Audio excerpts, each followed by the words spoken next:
بہت عرصہ پہلے اسمبلی میں نے ایک بات کی تھی اسی آخری رات 9 اپریل کی کہ وَقُلْ جَاءَ الْحَقُّ وَزَهَقَ الْبَاطِلُ إِنَّ الْبَاطِلَ كَانَ زَهُوقًا، اور کہہ دیجئے اے میرے حبیب صلی اللہ علیہ وسلم کہ جب حق آتا ہے تو باطل مٹتا ہے، اور باطل تو ہے ہی مٹنے کے لیے۔ پوری قوم کو مبارک ہو،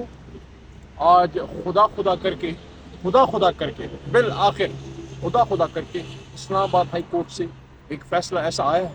جس سے انشاءاللہ امید بن گئی ہے کہ عمران خان صاحب کو انصاف ملے گا۔ توشہ خانہ کیس میں خان صاحب اور سابق خاتون اول محترمہ بشرا بی بی صاحبہ کو ضمانت ملی ہے اور ان کی سزا جو ہے معطل ہوئی۔ آپ سب کو بہت بہت مبارک ہو، قوم کو مبارک ہو، لیکن یہاں پھر ابھی سوال پیدا ہوتا ہے، وہ شخص جس کا نام عمران خان ہے،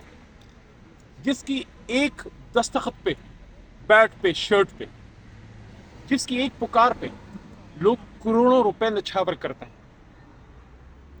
جو جب فنڈ ریزنگ کے لیے بیٹھتا ہے تو ہوائی جہازوں میں سفر کرنے والے بلینئر سے لے کے ریڑھی لگانے والے عام مزدور تک اپنا جیب الٹ دیتے ہیں۔ مجھے آج بھی وہ وقت یاد ہے، ہم چھوٹے تھے، ہم اسٹوڈنٹ تھے، شاندانہ بی بی کو بھی یاد ہوگا، ہم اسٹوڈنٹ تھے اور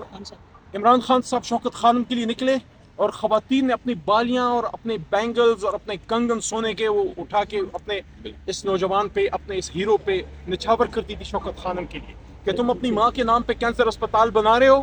تو یہ لو،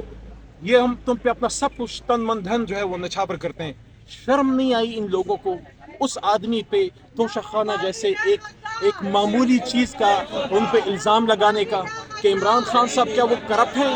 کیا عمران خان صاحب وہ شخص جو اربوں روپے اس کے ایک ابرو کے اشارے پہ جمع ہوتے تھے، کیا عمران خان صاحب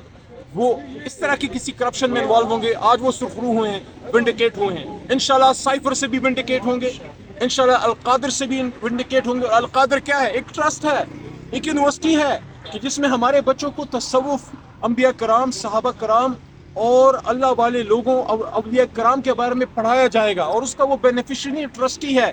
آپ کو شرم نہیں آئی؟ ایک آدمی آپ کے بچوں کو وہ تصوف سکھا رہا ہے، دین سکھا رہا ہے، اس کے لیے یونیورسٹی بنا رہا ہے، آپ نے اس پہ کیس بنا دیا۔ دیکھیں، خدا لگتی بات کریں، اصل میں آپ کے دل کو وہ بات لگی ہے جس نے آپ کو ہٹ کیا ہے، جب اس نے ایبسولوٹلی ناٹ کہا تو آپ کے وہ آقا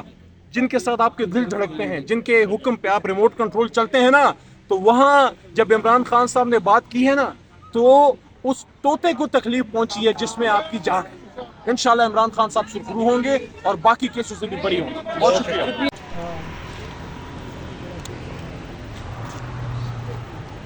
میڈم آ جائیں، میڈم علی رضا، میڈم آ گئے،